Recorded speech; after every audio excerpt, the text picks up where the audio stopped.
Welcome back to the channel, everybody, and today we'll be in James 4:13 to 17, focusing on the boasting of tomorrow. And our first point is action. As we begin to look into James, let's first look back a few chapters in James, because as in previous chapters, James begins with the practical problems and then moves on to its larger contextual problem, that is the context in life. James has identified the source of the interpersonal and interpersonal conflicts as self-centeredness, and explains that the criticism place where the critique is in the seat that only God should occupy. James also enabled his readers to see the root problem clearly. So, who is the self-centered person here in James 4:13 to 17? Go to now, ye that say, today or tomorrow we will go into such a city, and continue there a year, and buy and sell and get gain. Whereas ye know not what shall be on the morrow, for what is your life? It is even a vapour, that appeareth for a little time, and then vanisheth away. For that ye ought to say, if the Lord will, we shall live, and do this or that. But now ye rejoice in your boastings. All such rejoicing is evil. Therefore to him that knoweth to do good, and doeth it not, to him it is sin. The self-centered person here in James is most likely a Jewish merchant. Jewish merchants were common in this culture and time of James, and undoubtedly some were Christian Jews. What is a merchant? A merchant is a travelling salesman, moving around doing business.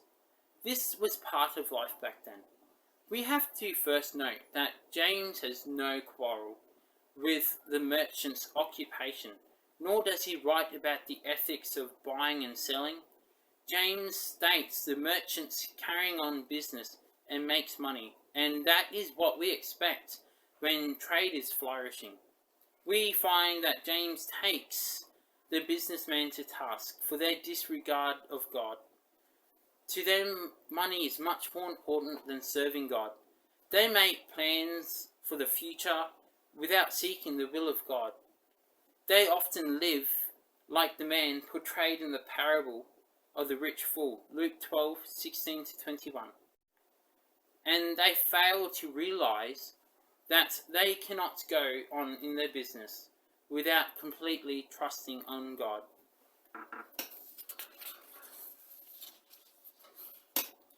The biggest problem of being self-centered.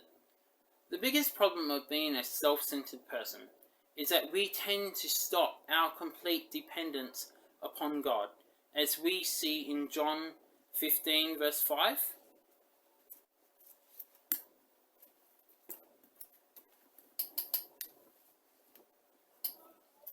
I am the vine, ye are the branches. He that abideth in me, and I in him, the same bringeth forth much fruit, for without me ye can do nothing. So we see that without God, we cannot accomplish anything. As a Christian person, to what extent is your life directed by the knowledge that Christ is going to return one day? Our thinking and behaviour are often shaped by what we have in our present circumstances and by our past events. In James 4 verse 14, whereas ye know not what shall be on the morrow, for what is your life? It is even a vapour, that appeareth for a little time, and then vanisheth away. We find the problem. The problem was that the merchant didn't consider his complete dependence upon God. So, what should he do? We turn to James 4 verse 15. For that ye ought to say, if the Lord will, we shall live, and do this or that.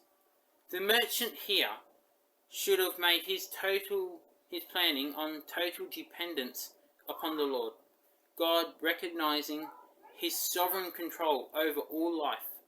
As we continue reading in verse 16 in James rebukes his readers who were living with a God-neglecting attitude and trusting their own works. They are deprived of joy from feeling they control their own destiny in life. This control is self-made. He was taking the credit for what God has given him, so he was boasting. This kind is unrealistic. It betrays an attitude that puts man in God's place. The person here in James, just pictured, is guilty of sin, of omission. He has failed to acknowledge the place that God occupies in his life. James then reminds his readers to put into practice what they knew, to avoid presumption and self-confidence, and they should submit themselves humbly to God. So, boasting. In verse 16, "But now ye rejoice in your boasting. All such rejoicing is evil." Verse 16 in James 4, we find all such boasting is evil. This verse is a stern warning that James has issued when he quoted from the Old Testament that God opposes the proud, but gives grace to the humble, as we see in Proverbs 3 verse 34. This is a very important topic to stop and think about, because as this always happens in business, success comes along with prosperity, then comes self-sufficiency. As we look back over this chapter in James, we certainly notice that they relied on their own insights and boasted about their accomplishments. Sometimes we get a certain pride in ourselves in planning our future with such confidence. Our conclusion.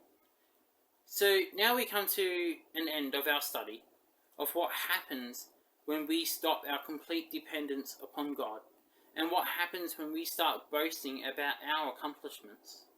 We first notice that human boasting is worthless, for it gives man pride and not God the glory. So such boasting includes bragging about all accomplishments. This is not only unjustified, but also totally unacceptable to God. Good day, and God bless.